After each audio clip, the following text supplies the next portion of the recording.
उत्तराखंड में निकाय चुनाव की तारीखों का ऐलान हो चुका है, लेकिन आरक्षण की अंतिम सूची पर कांग्रेस सवाल उठा रही है। कांग्रेस प्रदेश अध्यक्ष करण माहरा ने निकाय में आरक्षण की अनियमितता का आरोप लगाया। उनका कहना है कि बीजेपी ने अपने हिसाब से सीटें तय की। हालांकि बीजेपी इस आरोप को बेबुनियाद बता रही है। बीजेपी के प्रदेश महामंत्री आदित्य कोठारी का कहना है कि कांग्रेस के आरोपों में कोई दम नहीं है, कांग्रेस मुद्दा विहीन है, उनका प्रत्याशी नहीं मिल पा रहे, इसलिए वो ऐसे आरोप लगा रही है।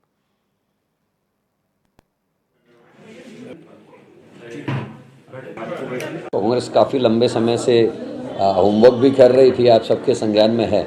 और बीजेपी ने कल जो आरक्षण में परिवर्तन किए हैं वो बड़ी चालाकी से और बहुत ही धूर्तता के साथ किए हैं। जहाँ जहाँ उनको खुद की कमज़ोरी लग रही थी वहाँ अपने मन मुताबिक किए हैं। यहाँ तक कि कुछ क्षेत्रों में लगातार चौथी बार महिला सीट कर दी गई है। इस तरीके के अनेकों अनियमितताएँ देखने को आ रही है। कई बीजेपी पूरी गंदगी इस इलेक्शन में करने की मूड में दिखाई दे रही है, लेकिन कांग्रेस पूरी ताकत से इस चुनाव को लड़ेगी और हम लोग पूरी तरीके से तैयार हैं। भारतीय जनता पार्टी में ऐसी कोई भी निकाय नहीं है जहां हमारे 5-5, 7-7 कम से कम जो है दावेदार हैं, और ये इस बात को दर्शाता है, ये इस बात का लक्षण है कि भारतीय जनता पार्टी आज मजबूत स्थिति में है। और भारतीय जनता पार्टी से जो दावेदारी कर रहा है उसको ये पूरा भरोसा है कि भारतीय जनता पार्टी का टिकट का मतलब हम चुनाव जीतेंगे।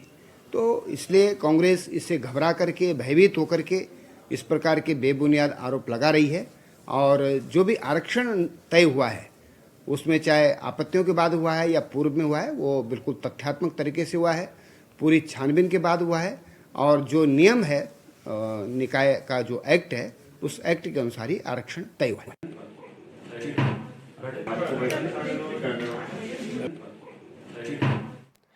इसी पर पॉलिटिकल रिएक्शन लेते हैं। राजेश बिष्ट, भारतीय जनता पार्टी के प्रवक्ता, हमारे साथ इस वक्त फोन लाइन पर हैं। राजेश बिष्ट जी, आपका स्वागत है एचएनएन पर। कांग्रेस सवाल उठा रही है, खुद प्रदेश अध्यक्ष इस बात को कह रहे हैं कि जो आरक्षण तय किया गया वो भारतीय जनता पार्टी ने अपनी सहूलियत के हिसाब से किया है। तो ये जो द्वंद्व चल रहा है, इस पर क्या कुछ कहना है आपका? देखिए रवि जी, मैं इसमें ये कहना चाहता हूँ कि भारतीय जनता पार्टी ने पूरे देश के अंदर, प्रदेश के अंदर, और अगर हम प्रत्येक गांव की बात करें तो हर गांव के अंदर काम की राजनीति की है। जब काम की राजनीति होती है तो वहां पे कांग्रेस पार्टी दूर दूर तक दिखाई नहीं देती है।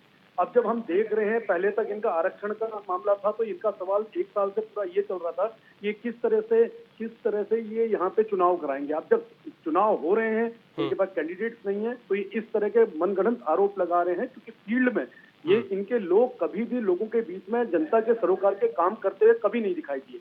उसी का कारण है कि आज कांग्रेस पार्टी भयभीत हो रही है। भारतीय जनता पार्टी सारा चुनाव जीत रही है। जितना ये पहले शोर मचा रहे थे, उस शोर के हिसाब से इनके पास फील्ड में कोई कार्यकर्ता नहीं है जो इनके टिकट पे चुनाव लड़ना चाहता है। तो भारतीय जनता पार्टी निश्चित रूप से जो आरक्षण की जहां तक बात कर रहे हैं, उसके लिए जो समितियां होती है, उस समितियों ने अपना काम बड़ी जिम्मेदारी से किया है।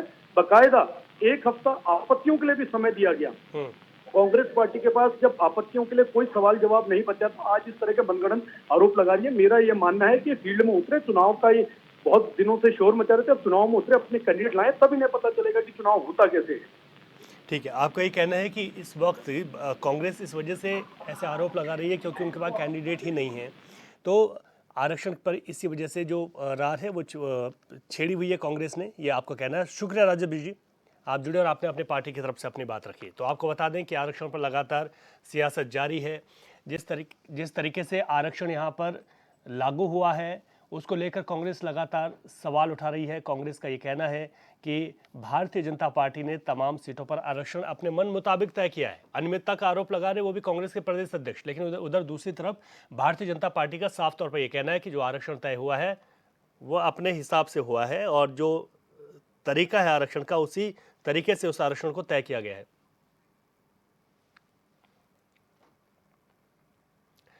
चलिए अधिक जानकारी हम लेंगे कांग्रेस से भी कि उनके और जो नेता हैं और इस बयान के बाद क्या कुछ सोचते हैं। आशीष सैनी हमारे साथ जुड़ गए हैं, फोन लाइन पर हैं। आशीष जी, आपका बहुत स्वागत है चैनल पर।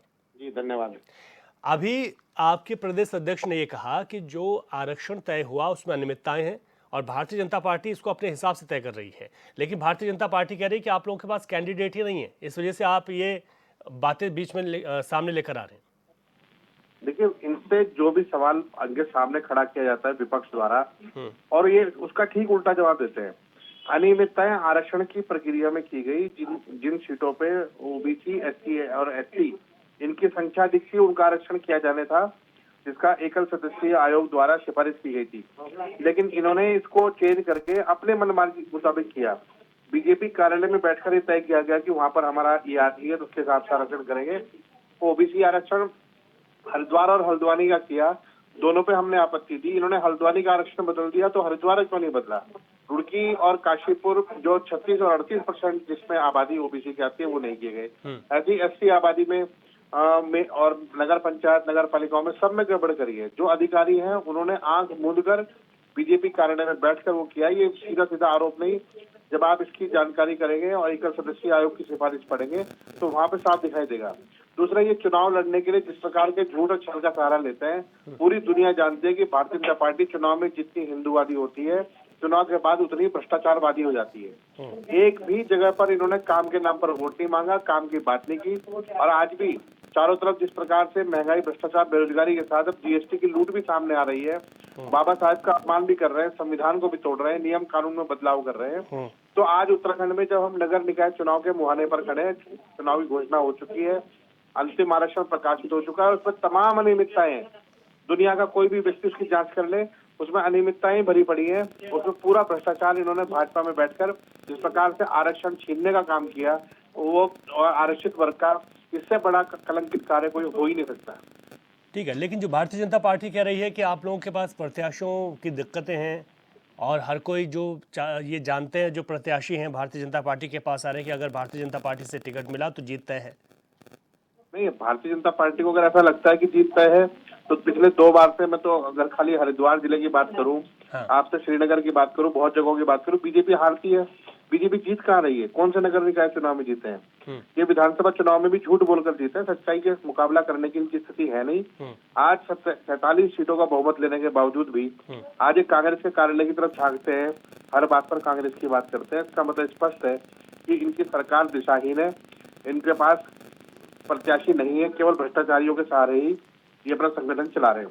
ठीक है, और चुनाव के लिए अनियमितताएं जो कर रहे हैं, आपको क्या जरूरत है आरक्षण के क्रम में टांग बचाने की? जो नियमानुसार हो सकता है उसे कर दें, लेकिन अधिकारियों पर दबाव बनाकर अनुचित रूप से। और ये वही अधिकारी है जो सुबह आरएसएस की शाखा में जाते हैं और शाम को बीजेपी कार्यालय पर जाकर उनके भ्रष्टाचार पर मोहर लगाने का काम करते हैं। ठीक है आशीष सैनी जी, शुक्रिया आपका भी, आपने पार्टी की तरफ से बात रखी।